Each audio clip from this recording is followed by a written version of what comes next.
What's going on, everyone? Juicebags here, and welcome back to some Dungeon Defenders 2. It is time once again for another hero DPS spotlight. Now, this particular hero and this particular playstyle got a big buff with the Chaos 8 Shards returning back into the game, and we will run through all of those. Of course, we're talking about the Proton Charge EV2. Now, one of the big benefits of the Proton Charge EV2 is it's real similar to like playing a gun witch, in the aspect of all of your abilities are going to be good. Every single ability you have is going to be good, even though we're building this spec specifically for the Proton Charge. Which means if you want to pop some grab bots, have at it. If you like flying around, by all means have at it. You're going to do really good damage with both of those sources. We'll get into the full breakdown of all of those, but it makes this particular hero just really, really fun to play.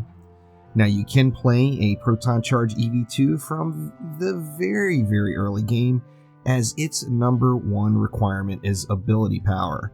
And as long as you're stacking ability power on all of your pieces, make sure you have enough hero health in there to make yourself feel comfortable, but jack up that ability power and you're going to do beast mode damage at every stage of your progression through the game. Now let's hop on into the build. Now, I've got some mixed emotions on mods here. Looking at an ability power EV2, if you look at the regular normal go-to mods, you've got healthy ability power, you got regular ability power, you'd have buff AP, you would have mana burn AP, you would have swap AP. Now, buff AP and mana burn AP are not going to do anything for you on this EV2, and unless you plan on playing another hero mainly and swapping over to this one, then swap AP is not going to help you out either. So there's two main mods that you're going to want to have on every piece, and that is healthy AP and a regular ability chip. You're going to want this on every one of your pieces, and the third mod can really be left up to you. Now, I did decide to try out some of these normal AP chips. I got mixed emotions on them. You know, of course, you're building to crit on just about every build. You're going to have almost, like a 45% crit chance, 40 to 45%, depending on where you're at with your ancient power. You know, this chip, you want to, ideally, you get the most out of it if you built so your crit was down, which I have not found a way to really make that super effective yet on any hero. However, just for the third slot, I did throw in normal AP chip on 2 of the pieces. Now, one thing about the EV2 is the EV2 can be a little on the squish side, no doubt about it, and if you're not careful, you're going to get wrecked. The hero health scaling is not super impressive. You're just a little bit squishy. So on my other 2 pieces, I did throw in robust chip. I've got that on the head and on the gloves. Now, as far as the weapon mods on this one, there's a little variety as well. The main thing you're going to want is the meltdown chip. The meltdown chip, of course, is from the prestigious weapon. As you see, I'm using actually one of the prestigious weapons here, and it's kind of a novelty chip, to be honest with you, but it's super fun, and it's definitely effective. So although you probably would be better off in overall effectiveness going with like an anti-mod of your choice, Meltdown chip is definitely a good time. I'm using it. I think you should too.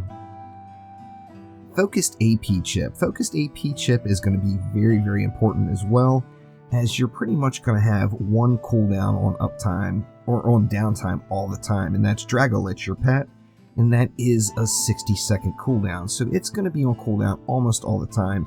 Focused AP chip is going to straight up give you a 45% ability damage boost almost 100% of the time. I mean, it's difficult not to keep Drago off a cooldown with that 60-second cooldown. Now, as a third, there's lots and lots of options here. I went with critical chip, and the reason so is I just want to see those red numbers. I want to see the crits going. I want to see them going all the time. If we take a look at my Proton Charge here let's look at the big string of dummies. You see there is just a whole lot of red numbers. There's not a whole lot of purple in the mix. It is mainly red, and I just want to see those red numbers and those crits going off. all the time, so I'm going with that crit chance. Now, a lot of people are going to say, well, what about Frostfire Remnants? And I'm not going to lie, Frostfire Remnants is completely beast and would be a great mod for this particular slot. I've got Frostfire Remnants on just about every single hero right now. I kind of wanted to mix it up. I know it's powerful. However, if I want Frostfire, I can do it on just about everybody else I'm playing right now. So I wanted to leave the EV2 without any sort of frost mods on the hero at all. Now, taking a look at that ability buff, if we just look at just straight up spamming our Proton charge into the dummy. See, there's 29 million DPS, 26 million DPS, 27 million, 26 million, 29. It should be creeping up now with that mod as I'm generating heat. There's a 27, and another almost 30. There's one over 30. And you get the gist of it. We're going to creep up to around 31, 32 million DPS by the time it's all done. And pretty darn nice lane clearing DPS, there is no doubt about it. Now let's burn off all this heat real quick. And say we had, say this poor little guard right here is boss on wave number 1. And let's just say this is lane number 2. So say we use our Dragolich in lane 1 here on this boss. Well, we've got that cooldown, 58, well it's a 60-second cooldown, so it's ticking away. It's just a ton of time, and if we come and look at the damage output we're doing on the dummy now, 40 mil, there's a 35 mil, 38 mil, 35 mil, etc. I mean, we see we can just rip out the damage, and we're basically just getting free damage out of just having just that one pet on cooldown gives us that big boost in power. Now, if we let Drago come off cooldown one more time, and say this time around we actually use Drago on a target over here instead of our poor little guard over there, and use that cooldown properly, well then we're going to see just amazing things happen. So Drago's back on cooldown, and here we go. 76 million, 65 million. There's a 38 snuck in there somehow, and then Drago's cooldown is off. But you see we got over into that 70 million DPS range for just a few seconds. But 70 million DPS times a few seconds, of course, is an awful lot of damage output. Now taking a look through all of the shards. I'm going with a lot of defensive shards in this setup, and the reason being, once again, back to the EV2 is squishy. Now, I did say throw some hero health in there somewhere. I chose to take hero health on the weapon. However, on every other piece, it is all about that ability power. So starting off with the head, I'm going with Brain of Confusion. Brain of Confusion is a Chaos 6 shard, gives you a 19% chance to confuse enemies when you take damage, 15-second cooldown on the shard. Then we got Worm Scarf, which is just straight up a 19% damage reduction when gilded. And then I'm throwing in Mana Capacitor. Now, Mana Capacitor, of course, increases my maximum heat. Just with my Ascension, I would be at 200. This gives me an extra 120 heat and allows my Proton charge to build up even farther. Now moving on over to the gloves. In the gloves, we've got Construction. Just because Construction never hurts, you've got a spot for it here. It's really an optional shard. I just chose Construction as it does work out for me. Critical Strike, which is going to be a go-to shard for absolutely any DPS hero. And then here is one of the shiny new hotness, and that is Proton Flame Charge. EV2's Proton Cannon is upgraded with a flaming core dealing an extra 25% fire damage to enemies it hits. Now, a couple of things here. This is straight up a 25% increase in damage off of just the one shard. Now, if you're fighting against a frost lane, that makes it 50%, as of course it's fire damage and it does get doubled. So this shard is going to be found in floors 30 or 35 and higher onslaught, with a chance of dropping a Chaos 8 shard in the victory chest. This is just an incredible shard. The second you get it, you get a raw, straight-up damage increase. So keep an eye out for Proton Flame Charge, as that is one of the shiny new hotness items that came in the recent update. Now moving along to the chest, once again another Chaos 8 shard. This one is not so much of a deal breaker or a deal changer as the Proton Flame Charge. However, Superconductor straight up reduces the cost of abilities by 19%. We've got a Proton Charge build that's just a straight up heat producer.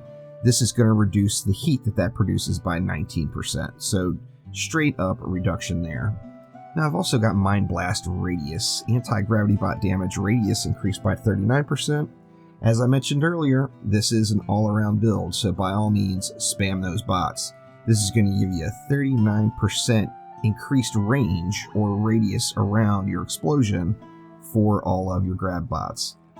And then I've got Mind Heat Compensator. This one is so optional it's ridiculous, and to be honest with you, I probably would suggest Bulwark over it. However, if you're not having a problem dying and you thought you could be a little riskier, and if you like spamming the bots, Mind Heat Compensator is going to work out great for you. That is a Chaos 5 shard. And then last but not least in the boots, Core Speed Boost. Every hero guts to have it, guts to run fast. We've got two more, and this goes to the EV's other ability that we have discussed, and that is Death from Above. So we've got the Enhanced Decoy. This is a campaign shard. Makes Death from Above's decoy deal an extra 420% damage. 420%. Crazy. Ridiculous. And then we got Dummies and Bots. Figure if we're going to be using Death from Above, we might as well maximize it. This is a Chaos 2 shard and is going to give you some more bots when you fly away. Now moving over to the weapon. We've got the Heat Dispenser module. Pretty self-explanatory. It drains 39% more heat with each primary attack. What that basically means is each little time you press the trigger with the Magnanimous Projector, just the choice of weapon that I'm using, instead of draining 2 heat, it's going to drain 3. So not too shabby. It does drain the heat pretty well, and I like to have this one in. Now we've got the Proton Supercharge. This is another one where it's not completely mandatory. It's just stacking ability power. You're going to do really good. The second you get this shard in Chaos 7, though, you're going to be very, very happy. It increases the Proton Charge range and makes it go wapow. What more can you say? And then this last shard is completely optional. Reduces the heat generation of Proton Charge by 19%. You've got a 19% reduction here. Plus, you've got another 19% reduction here. It makes it so you can spam that Proton Charge for just about forever. Now, one thing about Proton Charge, and a lot of people will mention it right off, is it sucks for trying to kill rollers. Just don't even do it. It's not designed for siege roller killing. However, we do have these lovely little bots right here. So if we take a look at our grab bots, just one of them is going to do about 9 million damage, 9.6 million damage, which means if we go ahead and pop 3 of them, we're going to, well, that time it did 25 million damage, so 2 out of 3 crits, not too shabby. And say we take that one step further, and we use our 3, and then Death from Above and fly away, we're going to see a nice big boom of damage. So 59 million damage right there on that shot. So that is how you kill your siege rollers, and the easiest way to do this is just pump up 2 or 3 of them, shoot them, get right back in there, pump up a couple more. If they're not dead by now, then I don't know what to say, because that's just going to wipe them out, no doubt about it. So that is a look at the Proton Charge EV2. Now, as far as Ascension goes, it's going to be similar as to just about every other DPS hero, with one exception. Normally, I would always suggest going hero crit chance, then hero crit damage, and then into run speed just for the quality of life. This particular build is straight up going to get an improvement in power from your heat capacity. The longer you can spray Proton Charge, the better off you are.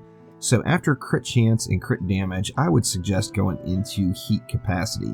Now the defense, of course, is whatever you're building with it. I'm using Proton Beams here, as you see. And then in offense, you're going to want to pump everything into Proton Charge damage.